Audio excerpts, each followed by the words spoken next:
Pozdravljeni, sem Nataša Kogoj in dobrodošli v mojih pogovorih, ki jih imam s prav posebnimi izjemnimi gosti. To so ljudje, ki svojim življenjem, svojimi dejanji dokazujejo, da resnično lahko živimo svoje sanje. To so ljudje, ki sebe dajejo svetu. In to so ljudje, ki so nam vzor, inspiracija, podpora, spodbuda. In ena izmed njih je nedvomno tudi moja nocojšnja gostja, SHIRLIE RODEN.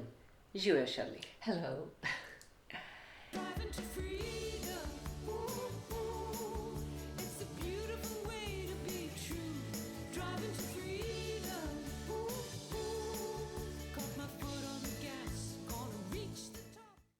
SHIRLIE je izjemna, bom rekla, oseba. Je vsestranska umetnica, pevka, glasbenica, pisateljica, zdravilka z glasom. Verjetno sem še kaj pozabila. To je ženska, da sem res hvaležna in ponosna, da jo poznam. So, SHIRLIE, draga moja, tell us something more about yourself. Okay, well, I was born in London, but when I was 3, my parents moved to Wales. So I was brought up in Wales, which is called the land of song, because everybody sings there and they love music. So I was surrounded by music. Even in my house, my father played the piano, my brothers played the guitar, my sister played the recorder, my mother used to sing when she was doing the washing up. So all I wanted to do when I grew up was to be a singer, really. And my brother had a rock band, Robin, and I used to stand by the side of the stage when I was a teenager and say, "Please, can I sing?" "No, go away, my little sister." But he used to let me sing. I wanted to sing so much, I'll tell you a secret, that when I had my bath at night, you know, there is a plug hole where the water runs away, and then the side of the bath there's a hole where if you have too much water in the bath, the water runs down. I discovered if I sang into this hole, there was an echo. So I would sit in the bath for hours doing my own radio show. Cool. I'd introduce myself, "Hello, this is SHIRLIE RODEN, she's going to sing," and I'd sing and I'd applaud myself. And my mother would be yelling, "The bath water is getting cold, get out of the bath." I said, "No, I'm just finishing my radio show." Cool. So that was my focus, that I really, really wanted to sing. And my parents said to me, "You know, not many people can earn a living singing, SHIRLIE. You should be a secretary." But I didn't want to be a secretary. So I went to university, and instead of studying my books at university, I joined a rock band there with other students. And we got a record deal. So a week before my exams, I was on the road doing gigs, doing concerts up and down the country. But I still got my degree. And then when I graduated from university, I turned professional. And a few years later, I found myself singing with the amazing, iconic English rock band, the Kinks. So it's true, when you have your dreams and you follow them, then you really can reach them. Yes, I believe so. Yeah. Even if it's in the bath. Amazing, kinda. This I didn't know about you. Yes. So you said that you sang with the Kinks and you toured a lot. Yes. And I think so must be amazing to stand on a big stages with a big audience. Tell me something about this. Well, it was amazing to begin with, because when I was a teenager, the Kinks had a lot of hits in the 1960s. And I used to watch them on the television, you know, sitting there. Wow. And I loved their music, because their music is amazing. So suddenly to find myself at the age of 25, 26 on stage with them, especially because we toured all around Europe, all around England, but mainly in America, and that was exciting. I did 7 tours with the Kinks, from the East Coast in New York all the way across to Los Angeles, playing the most amazing places, these big halls. But I think the most incredible one for me was in New York, when we were on stage at somewhere called the Felt Forum. Elton John was playing downstairs in the concert hall, and we were upstairs in the concert hall. And in between, I ran down to look at Elton John and looking around the corner at him. But it was incredible, because they were called concept musicals. So they had made an album which was a story, and then we were on stage, but we were employed as actors and singers and dancers. So I was dancing, singing. I had a song. I was in front of the band singing a song, you know. Tell me, how was this? Well, it should have been people, huh? it should have been amazing, but Dave Davis, the guitarist, wasn't very keen on having girls in the band. We became great friends later on, but to begin with, every time I had my song to sing, he would do something like pour a glass of beer over my head while I was singing, or lie on the floor playing guitar and look up my skirt. And anything. During the concert? Yes, during the concert. He was terrible. He was mad. Yes, but boys in rock bands are mad, you know. But it was great. It was wonderful. There were about 30 of us on the road travelling, all staying in the same hotel, you know, partying all night. So it was brilliant. Right. And the music was incredible. So it was a dream come true, really. Amazing. I wish I were there. I wish I was there now. Yes. So, and then something happened. How did you manage to make the move from rock to theatre? Well, I was very lucky because I had two amazing men in my life. Well, one to begin with. One was a record producer called John Miller, who was also my partner at that time. And he had a recording studio. And he really believed in me as a singer. So everything he was working on, all the albums he was making, he would call me in to sing on. He tried to get me in on everything. And that was great. And then I started writing my own songs. So we were recording my songs. I was a singer-songwriter at the piano. But it was a difficult time because the music in England began to change at the end of the 70s and the punks came in. And I had quite a pretty, you know, lyrical voice really. And I didn't fit in with the punk music. So I decided to change direction. And I'd been singing on an album, I'd been singing for someone. It was a story of Bugsy Siegel, who built Las Vegas, and his girlfriend, Virginia Hill. And I'd been singing the part of Virginia Hill, which was an acting part, and I really enjoyed it. So John said to me, "Why don't you write a musical?" And I said, "How can I possibly write a musical? I've never written anything like that in my life." And he said, "Just try, here's a book about Joan of Arc." And I said, "I'm not interested in Joan of Arc." He said, "Just do this for me." He must have seen something in me that I couldn't see, which is why it's useful to have a mentor, because they can see sometimes your talents more than you can see yourself. He said, "Just read the book, and if you don't want to write about Joan of Arc, I'll never mention it again." I began to read the book, and as I was reading, the songs just started flowing through me. So we demoed some of the songs in the studio, and we gave them to this theatre producer, Bill Kenwright, who's now one of the biggest theatre producers in London, but then he was just starting out. And he loved it, and he really believed in me as well. He could see something in me, so he commissioned me to write the whole musical, and over the next few years, he put my shows on. And at the same time, he'd heard me singing, so he threw me into theatre, into shows. Firstly into his show, Joseph and the Amazing Technicolor Dreamcoat, which was out on tour, to play the narrator, and then other shows. So that was amazing. But you said also that you were on a stage with the big stars. Yes, well, I Amazing. eventually got a theatre agent as well to get me more parts, so I went for auditions. But again, this is something where it's a big lesson working in theatre, because you have to really believe in yourself, because there are so many people out there all competing. And of course, they mainly had all been trained in theatre. I had no training. So I had to find some kind of inner belief that I could still do it, even though I hadn't been to theatre school. I went for 25 auditions at one point, one after another, after another. And you still have to go out there and believe you can do it. You have to believe you're good. You can't just walk out on stage and die. So you have to really find strength in yourself to keep going. And then I got a job in a musical called Fiddler on the Roof, which older people will remember, and it was a film. I still know. And there was an Israeli star in it called Chaim Topol. He was in the film. He was the leading actor in the film. And he was in the musical as well. And of course, my mother had loved Chaim Topol. She thought he was really gorgeous. And suddenly, there I was on stage doing scenes with him and singing with him. Oh, wow. And that was amazing for me, because I'd seen him in the film as well. And of course, you know, again, I'm thinking, how am I here? How did it happen? But I think when you really listen, when you listen to life and you see what's happening, you can be guided by what's happening. And I've always followed.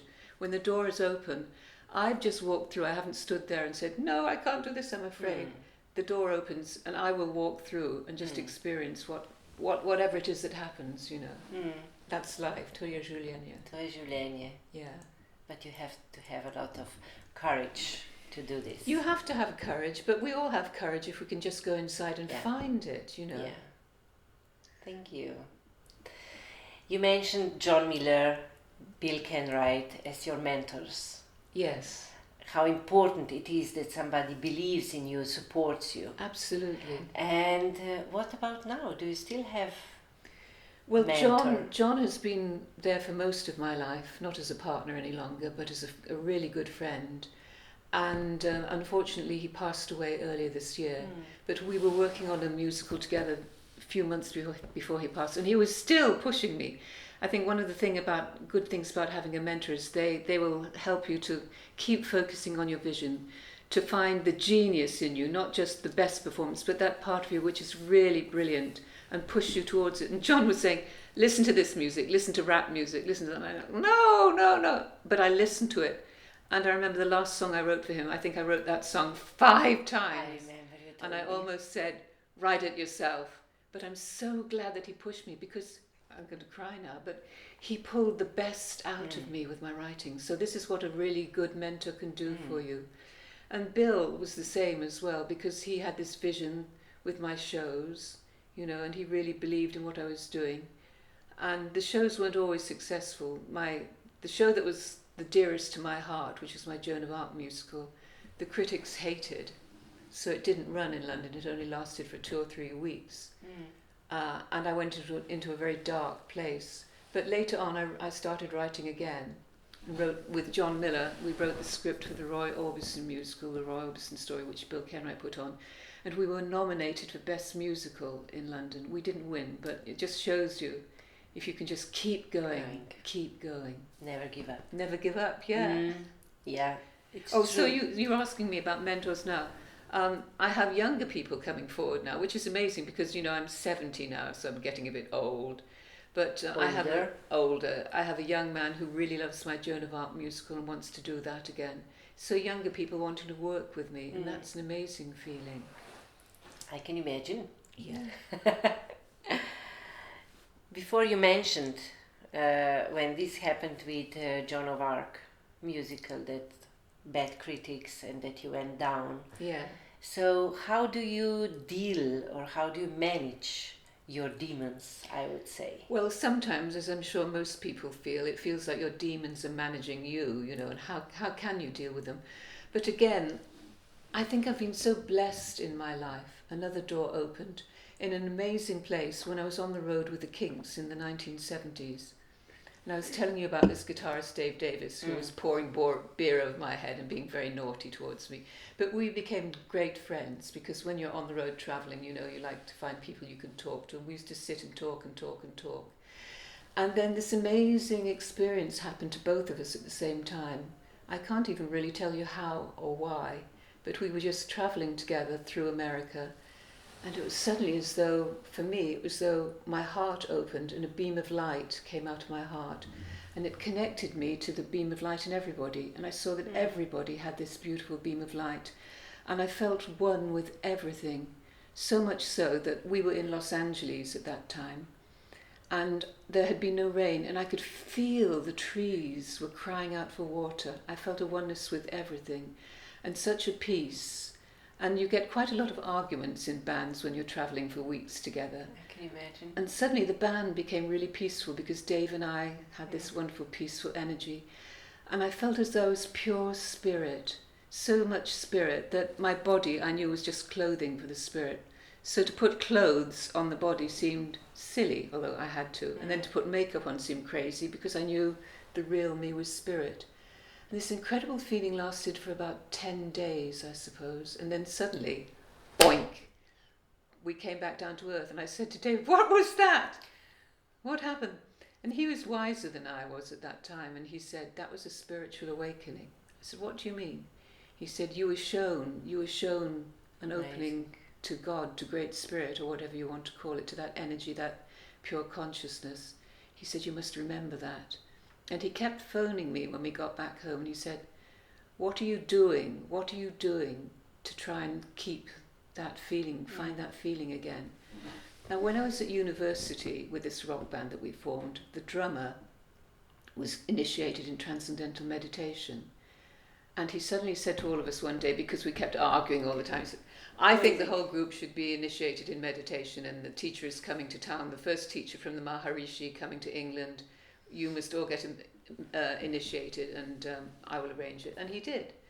So we meditated every day for about a month, and Rick, who was our main songwriter, said, I can't write songs when I'm so happy. I can only write them when I'm really angry and fed up and everything. So he stopped meditating. So we all stopped meditating. Dave Davis in 1977 said to me, what about meditation?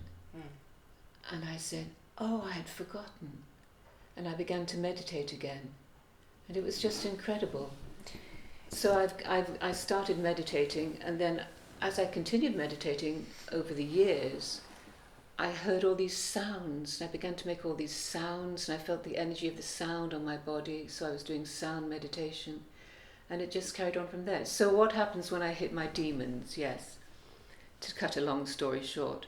When the Joan of Arc musical went under, I went into a very dark place, dark night of the soul, because it meant so much to me. She was so amazing. She was 19 years old when she was burnt alive for her faith and for her belief. She was an incredible young girl.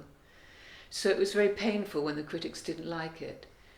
And I went and sat upstairs in the room for about 3 months, just staring at the ceiling and thinking, what would be the best way to kill myself so my parents wouldn't be too upset? And then out of that darkness in me, that light began to come through. And it began to say to me, stop writing to become famous, to become the next Andrew Lloyd Webber, to become the next big thing in the West End. Write to help people. I'm speaking now and I can feel it coming up my arms. Write to help people, write about the environment, write about nature, write about Mother Earth, write to inspire people and lift them up. And I began with this prayer, just show me I will go wherever you ask me to go, I will do whatever you ask me to do, I will be with whoever you ask me to be with, show me the way. And I started putting this prayer out, and my energy changed, and I started writing new songs, and I recorded my first album, Sky Dancer. And then Slovenia happened. And the door opened to Slovenia. Slovenia was the answer to my prayer, absolutely, because I was so strongly asking to be shown the way. So you came in Slovenia 26 years ago? 26 years ago. And at that time I had a theatre agent, of course, and he kept phoning me, Shirley, you have an audition. I can't, I'm going to Slovenia. I came back from Slovenia. Shirley, you have another audition. I can't, I'm going to Slovenia. And finally he said, Shirley, you have to decide. It's either theatre or Slovenia. And I said, sorry, it's Slovenia. Amazing. Lucky we. Well, lucky me. Lucky me. Amazing. RTV Slovenia made a documentary about you, Ambasadorka Luči. Yeah. Your books are translated in Slovene. You dedicated your CDs to Slovenia, and you created a symphony concert of these songs. I mean, this is amazing. You wrote and you sing a beautiful song about Ljubljana, Zeleni Zmaj. You cooperated with Andrej Rozman Roza, with Tomaž Kozlevčar, with Predin, with Kreslin, with a lot of Slovene singers. Tell me, what is the special quality that Slovenia gives you? What is this? Okay, all you Slovene people who are listening and watching out there, it is inspiration. Slovenia gives inspiration.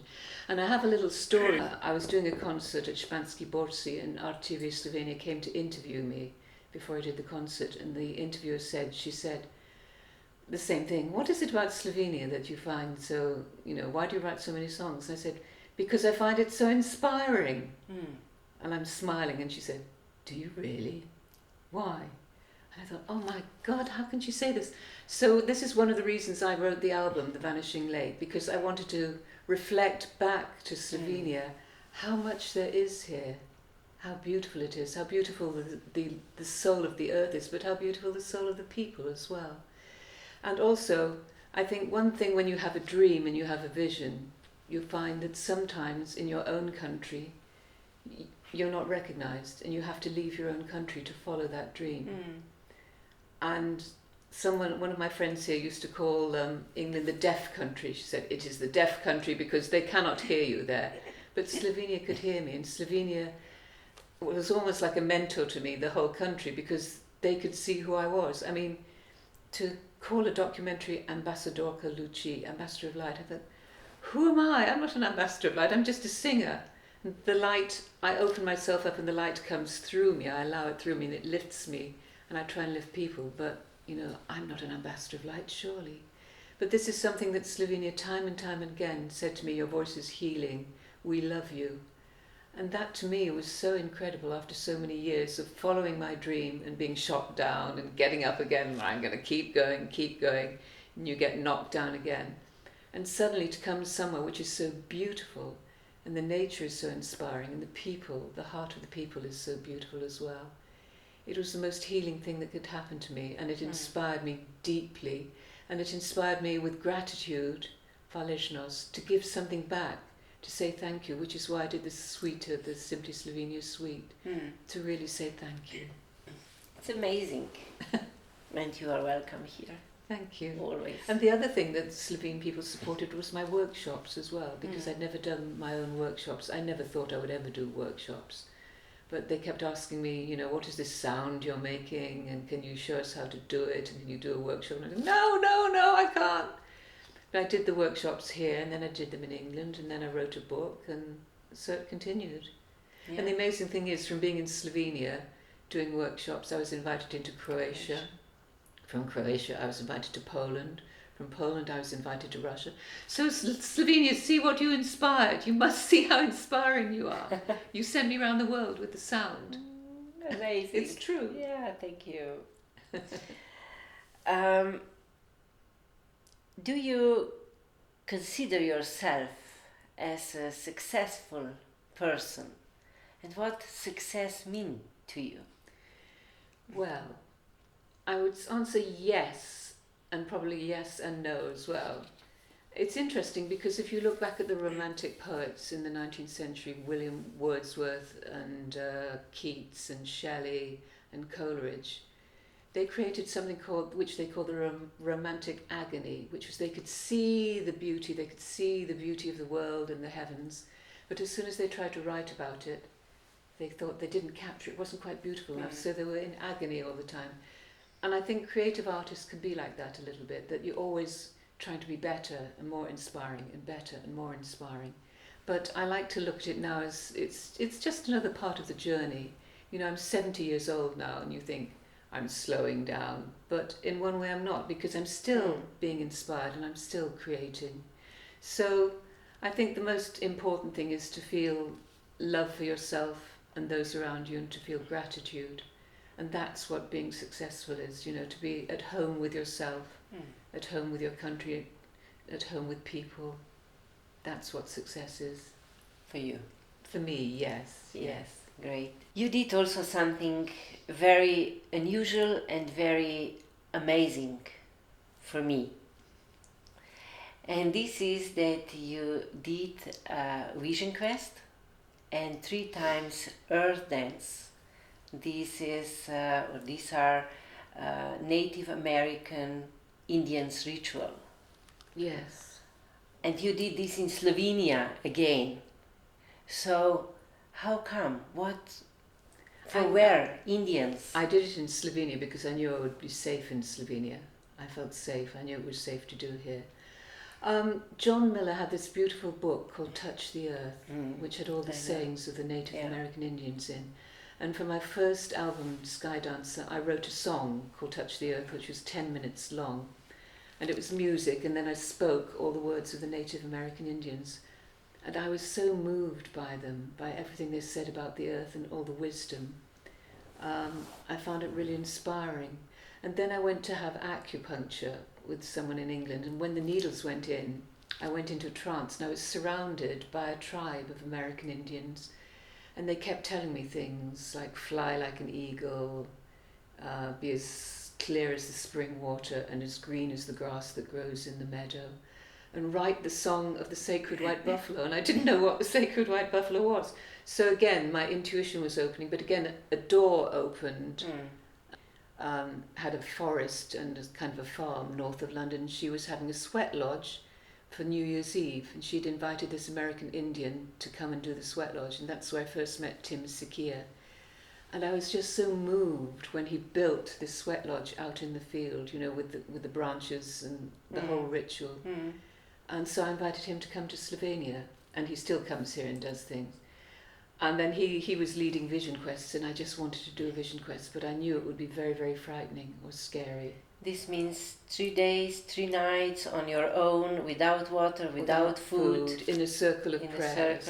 In the middle of the forest. I chose to be in the middle of the forest near the Croatia border, and of course there are bears. And I was asking everyone I knew, what happens if a bear comes? What happens if a bear comes? And a hunter said to me, they will only attack you if they have babies. Oh, good. Okay, I hope they don't have babies then. So I was fine the first night. I took a pipe of peace with me to hold, not to smoke. The first night was fine. But the second night, I could feel when it got dark, the whole of the forest was alive. There was noise. And then I could hear a bear going up on the hill. And I was like, oh God. So I was just sitting there all night long awake. But he didn't come. It was amazing. It was incredible. The trees talked to me. I had visions, and it was so beautiful. That was the most amazing thing I've ever done. I can imagine. And you have to do a vision quest before you can do the earth dance, which is to honour Mother Earth. And I have to say the Slovenes are amazing, you know, when they do the earth dance. Just incredible, such wonderful people.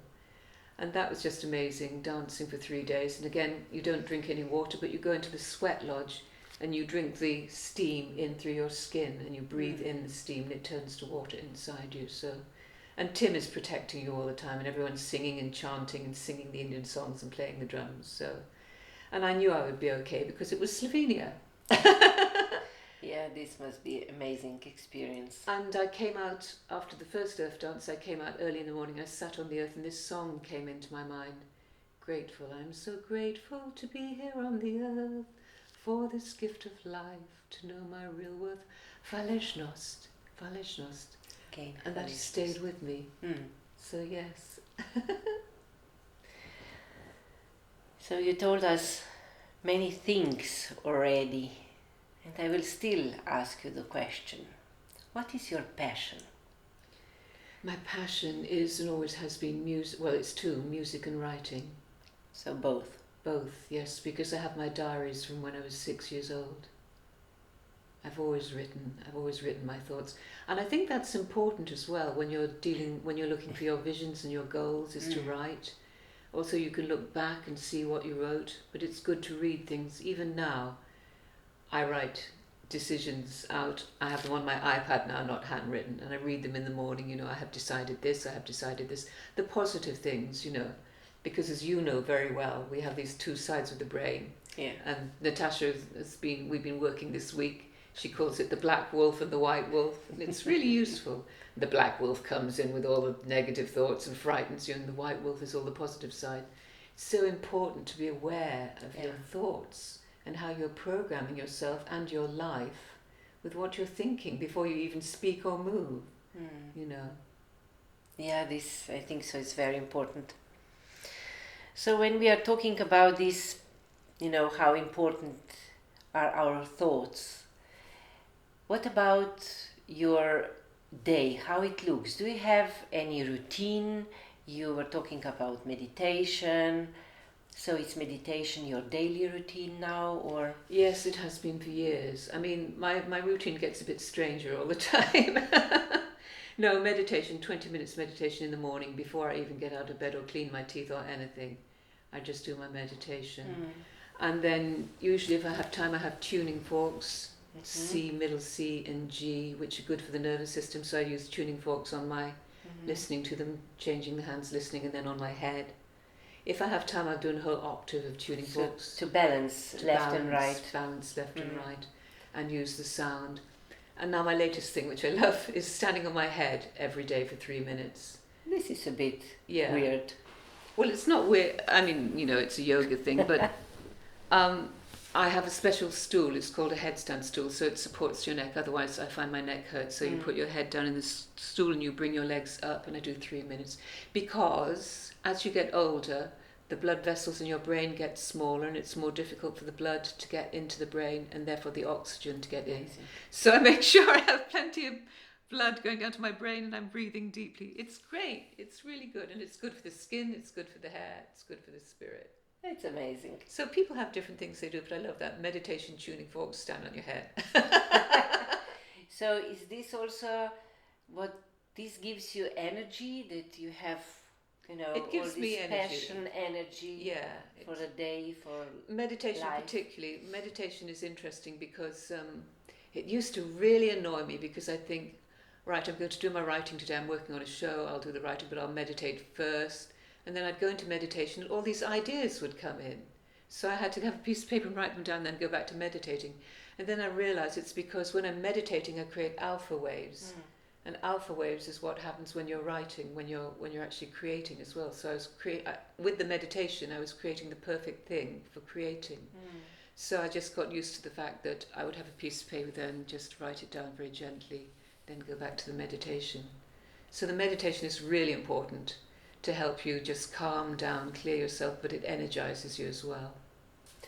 And so remember your thoughts that you got from meditation are in your book Gostje. Yes. Yeah. That was when I was doing a chanting meditation as well. I did at least half an hour, sometimes an hour chanting, and then sit in the silence afterwards, because chanting is incredible. And in that silence, those beautiful thoughts came in, and I wrote them down, so it created this book, Gostje, which then they put beautiful photographs from Slovenia on each page, so you had a thought and a beautiful photograph from nature. Amazing. Okay, that we won't be too long. I know people would like to know even more. What would be your message for our audience? What is really important for you in life? I wrote a song which was inspired by Slovenia again, called Walk in the Silence, Hodi utušini. And I think those two things are important, really. To be out in nature, to connect with nature, because that has the spirit of the whole of creation in it. And to listen to the silence in yourself, because we all have a voice of wisdom inside ourselves. You just need to give yourself that space and that time and that calm moment, that silence, to sit and listen. People come to me sometimes for sound sessions and they say, can you tell me this? Can you give me this answer? And I say, you have all the answers within yourself. You just need to listen. But we don't have faith, we don't have enough trust in ourselves, and we don't give to ourselves, give ourselves the time to actually listen and feel. So I think that, to me, that's the most important thing. Silence, space, and Mother Earth. To me, we were in Bled on Sunday at Stephen Torof's seminar, and we looked out of the window, and there was Lake Bled, and the mountains and the trees. And I could quite happily have died there, just looking at that, because it was everything for me. It speaks of what the Indians call Great Spirit or God, whatever you want to say, the beauty of nature, the beauty, the peace, the stillness. I can still remember the stillness of that moment. And that's what will feed you and open your heart and let the light in. Thank you. Amazing. Amazing. Natašo, thank you so much. Thank you. Lovely message for the end. Thank you. Tako, dragi moji, z nami je bila danes SHIRLIE RODEN in seveda dobrodošli spet z menoj, z mojim naslednjim gostom.